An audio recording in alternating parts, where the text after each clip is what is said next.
There's a cat over here. There's a cat over there. And the wrong one died. And the wrong one died.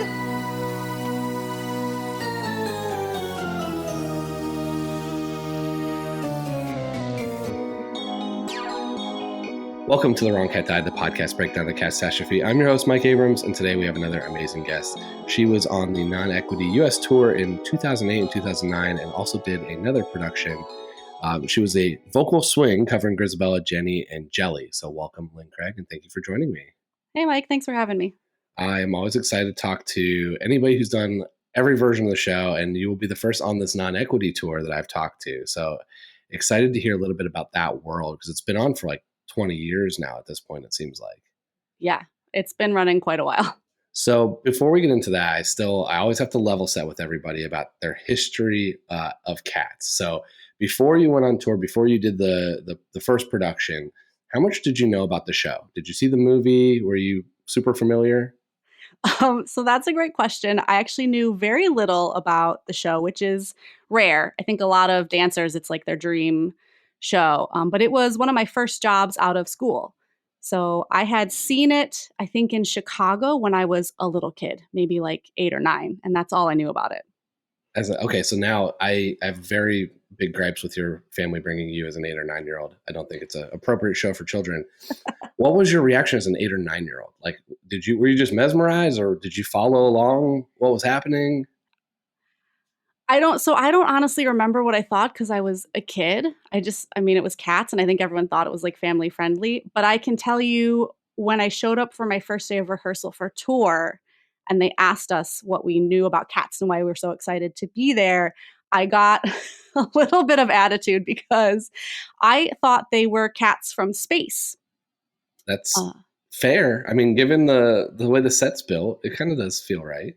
Yeah, what I remembered was green eyes. I remembered glowy green eyes in the dark. And I remembered, spoiler alert, I remembered the tire, which looked like a spaceship flying up into the sky. And so I was really sure when I showed up to rehearsal that I was a cat in space.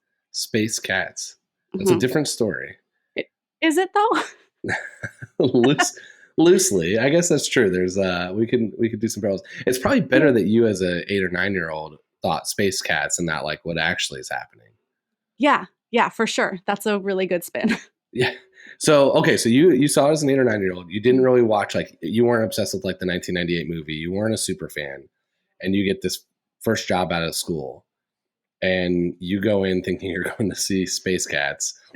What are you like? What's your first immediate reaction of like, okay, wow, what did I just get myself into? Yeah, it was a little overwhelming. I mean, anytime you do your first national tour, it's a big deal, of course. So there's a lot of pressure, but also excitement. But Cats has such a long history, right? So many people who were on that tour with me had been doing it for many years. Of course, the director choreographer had been associated with the show forever. So it was exciting, but also definitely a little scary, a lot of pressure. So you come in, it's been running for years. So you're coming in midway as a vocal swing. What does that process look like? Like, how much are you told about your characters and the backstory? Or are you just kind of like, here's the dance numbers, jump in and go? No. So they do a really good job, at least when we did it. We spent a lot of the first days just practicing what they call felinity, which I'm sure you've talked about on your podcast, right? You roll around on stage and act like a cat. You do. You run around the rehearsal room and just rub on your castmates and like nuzzle them and learn to be a cat and talk a lot about who these cats are and what they're trying to accomplish. And it's really interesting because a lot of audience members have sort of their own ideas about what the show is or who the characters are, but we really had specific knowledge and thoughts about who we were and what we were doing. Like if you ask any Cats cast member, I know who I was and I know why I was there. It might not make sense when they're singing and dancing, but we knew it. Well, tell me more. I want to know, like, what were you told? What was your specific, like, that's what I'm trying to solve. Because I feel like I get a different answer from everyone I talk to. And every production gets a slightly different version of it. And that's what makes this show so fascinating. Well, I think a lot of it changes with different directors and choreographers. The show, as you said, like has a really long history and everyone sort of has their own lore about who these characters are and how they came to be. And, if you worked with Richard Stafford, which I did, or if you work with Gillian Lynn, which a lot of other people did, there were different understandings But yeah, we spent a lot of time practicing being cats and learning about our relationships to each other. I mean, we knew which cat had slept with which cat hated which other cat. I mean, it's really, there's a whole story for every single cat in that show. See, that's what I've been trying to document. Mm. So I want to know who slept with who. I want to know whose parents are whose. Like what are the ones that you remember? I was gonna say, I don't know if I remember it all. I distinctly remember McCavity and Demeter had an abusive 50 Shades of Grey relationship. Yeah, that's a good way of putting it. Thank you for helping me. That's my PG version of it. That's like the universal truth. That one is very well documented. It's like, that's not changed in any production. Yeah. Yeah. There's a lot of history between those two, but there's also history with Grizz and, is it McCavity? There's a lot.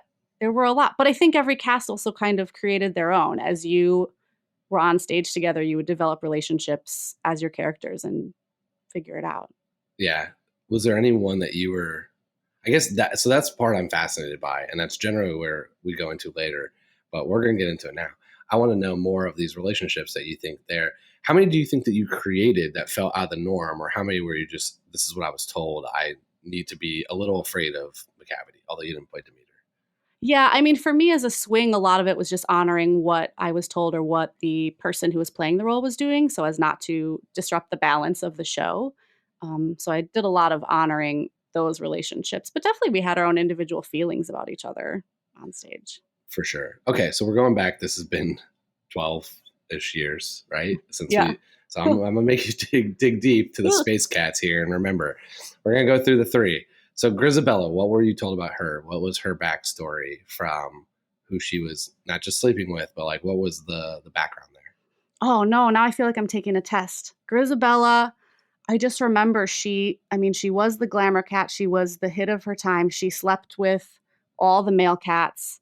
She had a lot of them. And she had a lot of complicated relationships with them. But then what happened? Something happened and she got like exiled. I don't even remember what it was. And she's just not accepted anymore by this crowd of cats. She's no longer what she was in her heyday and they want nothing to do with her. Okay. What about Jenny? She's like, she feels like mom cat, right? That's the way I always thought of her. Yeah, Jenny's just a happy ball of yarn kind of cat. I don't think she had a bad relationship with anyone. She's, very much a cozy. Who did Jenny sleep with? I don't know anybody. Nobody? I don't know. Did you have someone in mind? I always looked at her as mom and old Demeter as dad. And then old Demeter. You mean Deuteronomy? Or old Deuteronomy, not Demeter. Long day. Old Deuteronomy is dad.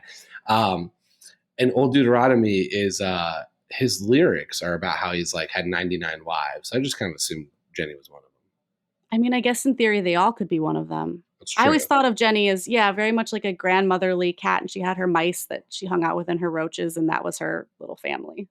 What about Jelly then? So Jelly was obviously very close to Gus, like very much his caretaker, sort of like I think in some productions like his niece, and some kind of like his partner, depending on age and things like that. And I remember she was good friends with Jenny. They were always very tight in every production I did. What about with Grizz? No, Jelly did not love Grizz. I think Jelly was disapproving of Grizabella. Yeah, so there's one of the rumors is that they had a falling out. Yeah. And that was it. What about Bustifer? Bustifer? Any connection with Bustifer? No. Bustifer is a standalone as far as I remember. Okay. So this is where I start tying stuff together. I think Jelly and Bustifer and Grizz were a love triangle. Really? Mm-hmm. Why? Because they had a falling out and they were really good friends. And I think Bustifer slept with one instead of the friend. See, but if Bustifer slept with anyone, I would have thought it was Jenny. Ooh, that could have been the case. And she sings a whole song about him and how great he is. Yeah. I mean, so maybe look, this is Jenny and Bustifer. See, this right here goes back to, you said, hey, there's very clear backstories of who slept with who. And now we're coming back and being like, well, it could have been them. It could have been that. This is why there's no backstory. There is no I need to go back to 2008 where you were told all this and someone needs to record it. Well, I think what's important is that there's no canonical backstory, right? You can create it. That's actually what's fun about cats is you can create different stories with them as long as they make sense. You have some flexibility. So no cast is going to be 100% the same ever. I know. That's what makes this fun, though. That's why I have 60 plus episodes arguing with people about who should be sleeping with who and who should be, rewarded with death, I guess. I mean, I just think it's funny that they had a sex life at all doing that show. Granted, you did come in thinking you were seeing Space Cats as a 9-year-old, and then you learned that the ball is an orgy. And I'm sure that was very eye-opening. I was surprised. Yes. Were you told? When are you told that part of that? Is that after you spend like 2 days basically nuzzling up to your castmates? Yeah. I mean, it's just part of the choreography of the ball. When you learn it, that's the thing that is happening, and you have to honor that that's what's happening. But yeah, it's all of a sudden they're all just having sex. What a show for an 8-year-old. So tell me about, when did you do the North Shore Music Theater? Was that before or after the tour? So North Shore was a few years after. I want to say 2013. 2013. Okay. Same director. What is that production like? It was totally different because North Shore Music Theater is in the Round. So the whole show is done in the Round. Yeah. Interesting. Which changes a lot of things. And they put in, there are a couple of versions of Cats, and they put in Peaks and Pollicles into the North Shore version, which many of us had never done. Which also wasn't, I don't think, was done in 2016 in the revival. No, it's almost never done, as far as I know. It got cut long ago and it's gone, but they put it in.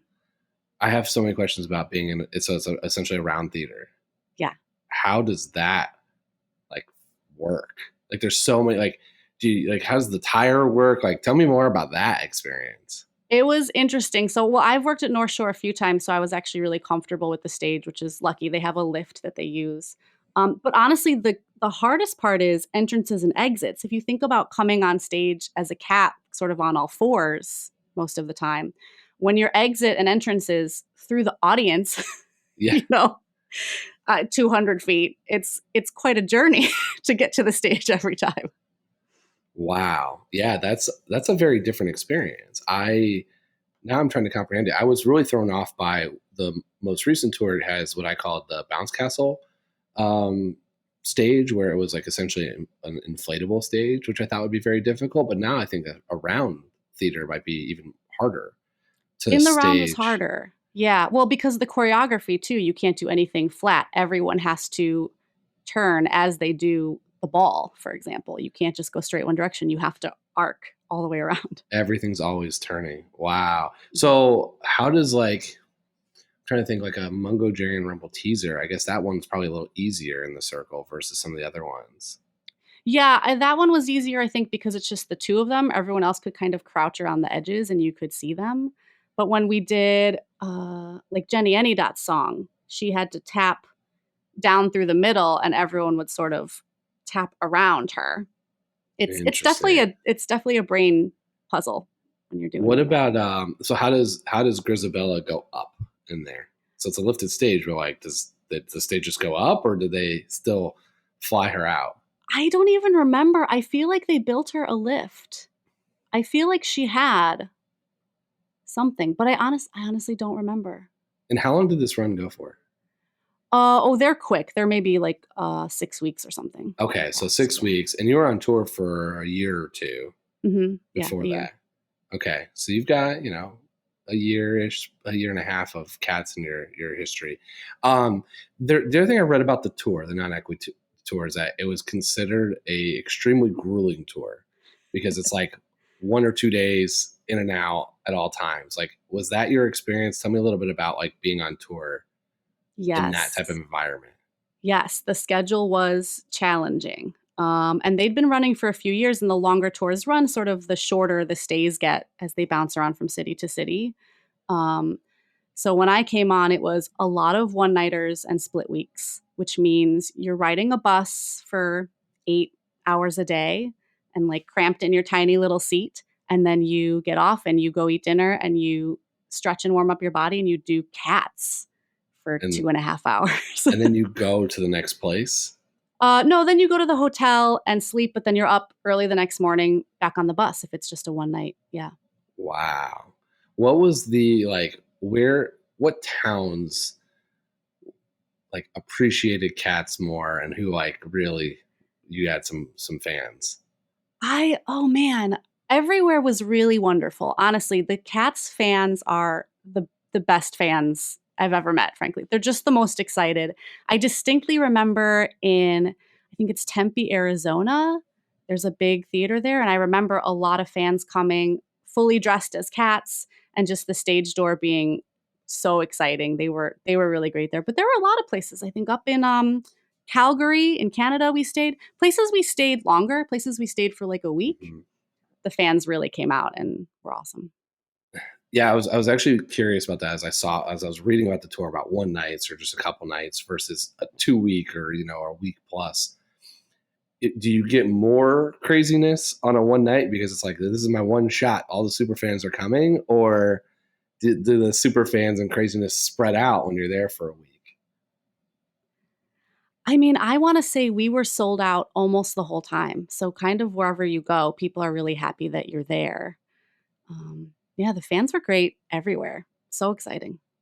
Yeah, I find it, I just love it. I know it's coming on tour. It's touring again now, and it was supposed to come to where I'm from. And there's some people that have just season tickets to that, and I'm like, I want to know who's going to be like pleasantly surprised and who's going to be like, I came for Space Cats and now I'm here and what happened? Like had no idea, because I've definitely been at some of the stuff, and I won't say which shows they were, where a handful of people walked out because it was the season ticket and it was not what they were expecting. I feel like with Cats, you know what you're getting. You know, and you're coming to have a good time. Yeah, don't you? I didn't. What did you think? I had no idea what I was going to see. I knew it's been on when I went to the last preview of the 2016 revival on Broadway. I just moved to New York. I went expecting to see singing and dancing and a show that's been around forever. Like at that point, I think it was the most revenue generating show of all time, or like it's been around that long. So I'm like, okay, this has to be interesting, and it's Cats. And then I knew it was the butt end of a lot of jokes, like a Modern Family episode and a Family Guy episode. Like I'd seen it there, and I knew the song Memory, and that was it. That's interesting to me, though. Nothing else. Because that revival, that's the Blankenbuehler revival, mm-hmm. right? It was, to me, that was a completely different show. Really? A completely different show from what I had experienced having done the show before. In what way? I mean, well, the choreography obviously was so completely different. And so much of that show is the choreography, right? So just the energy of the show was completely different.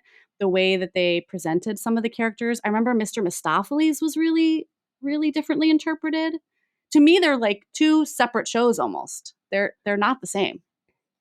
So it's interesting you say that, because as someone who couldn't tell you the first thing about dance and the choreography, I've now watched the 1998 movie a couple times, and I've watched the show, and to me, they seem similar. Like, really? But it's because I'm taking an angle of storytelling, of like plot, and sure. There's still no plot from either 1998 or 2016. So there is plot. Okay, there's the same amount of loose plot from 1998 as there's 2016. It was the 2019 movie where I'm like, okay, you made some like changes. Like I did not see that movie. You didn't miss much, but the story's been told from a different angle. There's like totally different character interpretations. It's the British version of Mungo Jerry and Rebel Teaser, which sounds nothing like the other one. Oh yeah. So like there were changes. Whereas to me, 1998 and 2016 felt similar as the outsider looking in. I'm sure if I was a dancer, I'd be like, that's different choreography, that's different things, but I would never notice that. You could actually probably put them side by side, and I probably would not notice that still. For sure. Oh, also, to be fair, I am not a dancer, and I did Cats. Okay. Was there vocal changes? Like, the songs are pretty much the same, right? Yeah, there were some time signature changes. I feel like Mungo and Rump was maybe different, but just the vibe was different. Okay, that was my first experience. So it's not the Chicago whatever year version that you saw first. I came in with 2016 to begin. Yeah, that's interesting. Yeah. Okay. I'm fascinated. I'm curious to hear a little bit more about the backstories that you were told, because you did come in. You're kind of saying you're given a big history of this, and you're now saying, hey, there's a lot more plot. What is that plot? Like, how is it explained to you before you go on stage the first time? So, as I remember it, the plot was very much that these cats come meet once a year in the junkyard, and Munkastrap's the head guy, and he sort of helps present the options to Old Deuteronomy, who I think they collectively decide, but really he's like the deciding vote on who gets to go be reborn and come back and live again. Okay, so that's the broad story. And then each person comes in and makes their case. Basically. There's an intermission for an orgy. Yeah, of course. And then comes back this person who was banned from competition, and they win. Yeah. You see the flaws with that story? No, I don't. Okay. Because I think so. Some of it, I think you have to think of it as like meeting a family of, I mean, they're cats. I was going to say people, but they're cats. It's like meeting a family. They're a tribe. Obviously, that's how we think of them. And of course, there are people who are sometimes on the outs. There are cliques that form and there are relationships that happen. But at the end of the day, they're still a family. And you make the best decision that you can. And she was chosen at the end. And I think everyone was really happy for her at the end. But are you describing reality TV, not a sitcom? Like we're meeting it's an E network family that we're getting, and I won't call out any of them in particular, but we're gonna watch the family, and at the end we're gonna choose one versus a curated story of here's how this goes. Sure, yeah, it's definitely not a linear tale, that's for sure. But you get to meet different characters, and some are sort of competing to win, and some are sort of just disrupting the process. I think of it more as just like it is more like a reality TV show. It's more like peering into the window of what these cats are doing when nobody's looking. See, I buy, and then I get into the argument of a reality TV is not supposed to have plot. Whether we agree with, it depends on how much conspiracy you think in reality TV is curated. But reality TV is supposed to be authentic and organic, and there's no plot, and you get to peer in. So that's where I kind of got that same vibe the first time I saw it, and then that's why I'm like, there shouldn't be a plot here because I'm watching reality cats. Yeah, and then I have very different choices of, okay, we got other challenges with that, but it's hard to explain a plot because it doesn't feel like there is one. Well, like I said, I think for the audience there isn't so much, but for the people in the show there is. And I guess I think it's like, what do you think a plot is, right? The show has characters and they have relationships and things happen to them and they react to them and something happens. But no, there's not a traditional plot. There's not a beginning, a middle, and an end necessarily, right? Because the end is a starting over. Yeah, there's not a traditional conflict resolution type of thing. Right. Okay. Let's pivot into some rapid fire questions about this. Okay. If you could play any cat, forget vocal range, dance ability, just like male, female, just anyone, which track would you want to do? Gus. Tell me why. He is so beautiful. His story is so touching to me. And I think also I was Jelly for so long. Obviously, I have a lot of connection to that character. Like you just develop an affinity for the person you're with all the time. Mm-hmm. But I think his story is so beautiful. And of course, he's an actor. So sounds really lame. But of course, you sort of empathize with his situation. And also, of course, the range. He gets to be Gus, who he is now, and also he gets to sort of flash back and be who he was back in the day at his prime, which was Growl Tiger. So he gets to be these two really great things, and that's really fun as an actor, of course, to sort of get to stretch a little bit. So I would definitely want to Gus Growl Tiger all the way. That's awesome. What is your favorite song from the show? To do or to watch? Either. Oh, I guess. So I think Mungo Jerry and Rumple Teaser I love to watch. Could watch that nonstop. Mm-hmm. They're just so kinetic. Yeah. Who are your favorite and least favorite cats? You definitely have to answer. I know there's got to be one you dislike. Oh man, how can I answer this politically correctly? But not like castmates or people that you did it with. Just like the actual character. Yeah, I feel really I don't want to throw any cats under the bus. I love them all. Well, I love Jenny. Love her. She's just the best. Just the happiest, hardest person. I didn't love Pouncival all the time. Okay, I was gonna say it's got to be one of the younger males, like because you played Jelly and Jenny and Grizz. Like, there's gonna be one of those, like Alonzo, Pouncival, like that. I figured one of those would be the ones that would bother you. Yeah, and not for personal reasons. They're just always up in your face and tugging on your tail and bouncing around, and I just want to be sitting down. It's okay. It's a tribe. You're gonna have, that one person in the show that you don't like. Like, that's okay. Not human, cat. Sure. Yeah. Of course. No, I loved all the humans. Yeah, of course. Okay. You were on a very grueling tour. Which cat, personality-wise, would actually be best at thriving on the 8 hours a day, eat dinner, warm up, go perform? Like, which character would be best in that world? Oh man, it would probably be the young males. They would just naturally be ready to go do it. Yeah, because they can be scrunched up on a bus all day and then just pop out, adrenaline through it. Yeah. Which one would be best in the round theater? Like, which one would make the most of that stage? I mean, Grizabella. Really? Yeah. Why so? I would have thought something else. I would have thought Tugger. Oh, Tugger had a good time in the round. Yeah. Like, all eyes from all angles watching him. Yeah, but I also think that about Grizz, that she can just be and be seen. That's okay. That's fair. I hadn't thought about it that way. Okay, $1 million question. And I'm hoping, based on what you just said earlier, that you might be on my side here.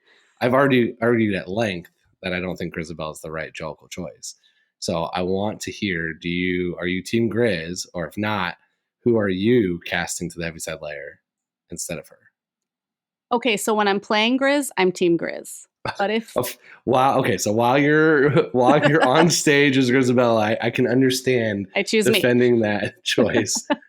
But if, as a person watching the show, not in the show today, who are you like rooting for? Who are you cheering for and why?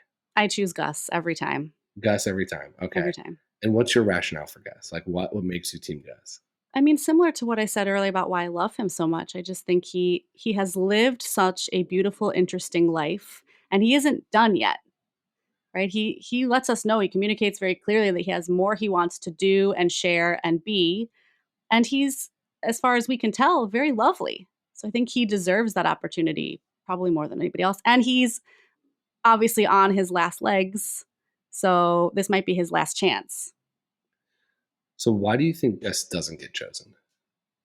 I don't, because someone had to sing Memory and it's a female song. So yeah, someone sings Memory, and then that's the way the show ends. So they have to kill her. No, I mean, I think Grizz is also deserving in a different way, right? Her struggle is just a different struggle from his. Mm-hmm.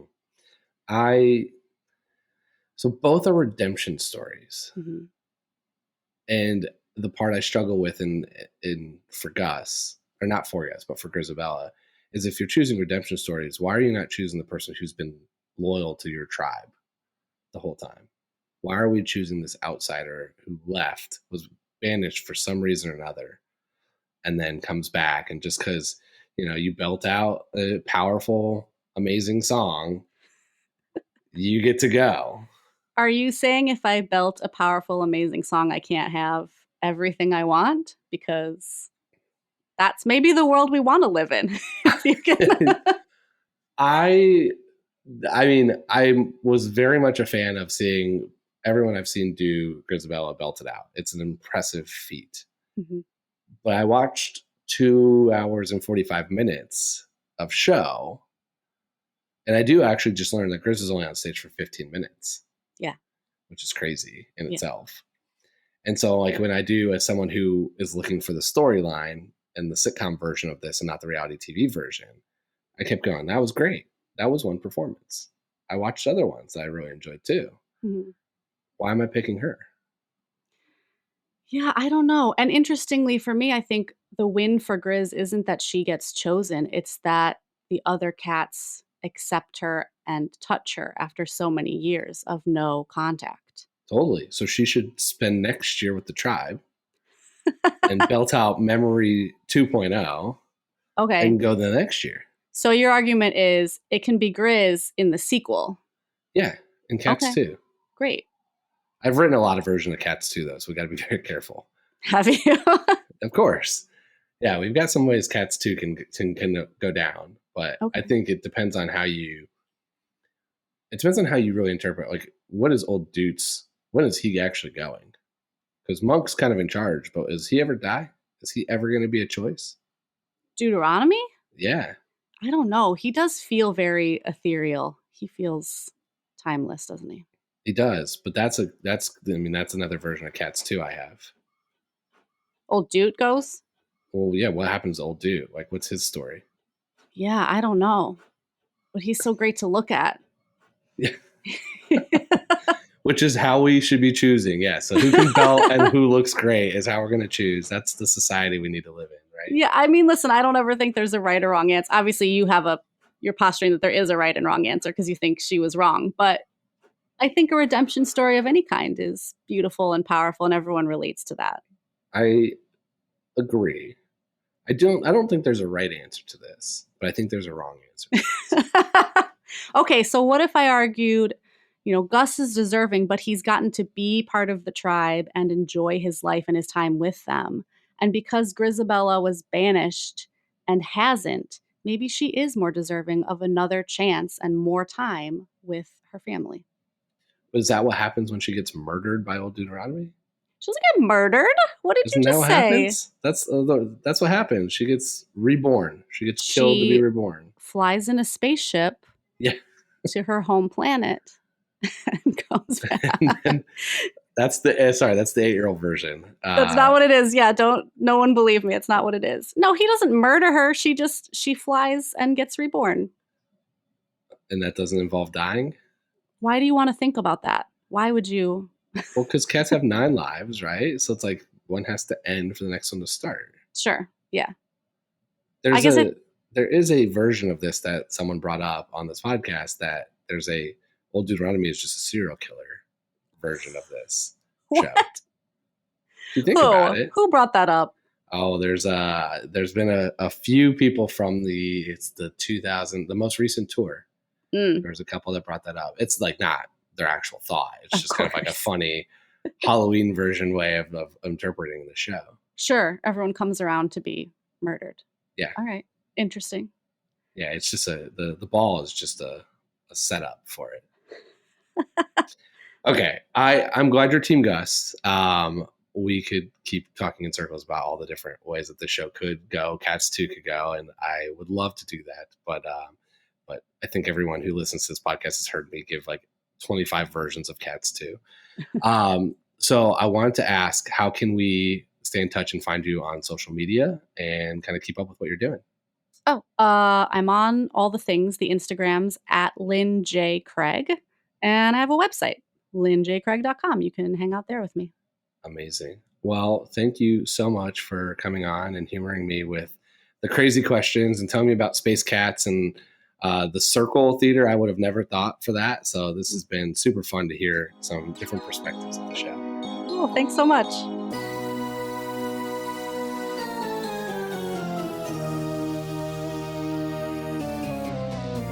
Thank you for listening to this episode of The Wrong Cat Died, the podcast breakdown of the catastrophe. To follow along, you can subscribe on Apple Podcasts, Spotify, Stitcher, or anywhere else you listen to podcasts. Follow us on Twitter and Instagram at The Wrong Cat Died, or check out our website, thewrongcatdied.com.